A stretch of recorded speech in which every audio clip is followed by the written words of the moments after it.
হে দয়াময় প্রভু, আমার অস্তিত্বের মালিক, ইহকাল ও পরকালের ক্ষমা করনেওয়ালা, শয়তানের ওয়াসওয়াসা ও অবাধ্য নফসের তাড়নায় যে ভুল বা গুণাগুলি অতীত, বর্তমান, ভবিষ্যতে করেছি, করব, তা হতে মুক্তি চাই আপনার শাহী দরবারে। আপনি সব পারেন। আপনি দিনকে রাতে পরিণত করতে পারেন, আপনি রাতকে দিনে পরিণত করতে পারেন। আপনার কুদরত ও ক্ষমা সব কিছুর ঊর্ধ্বে। আপনি কারো কাছে জবাবদিহিতা করেন না। আপনি রাজাধিরাজ।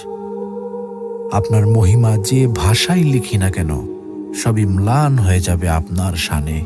পাপের ভুবনে পাপে পূর্ণ আমি, শত সহস্রবার ভূপৃষ্ঠে কপাল ঠেকিয়ে আপনার নূরের চরণতলে ক্ষমা চাই।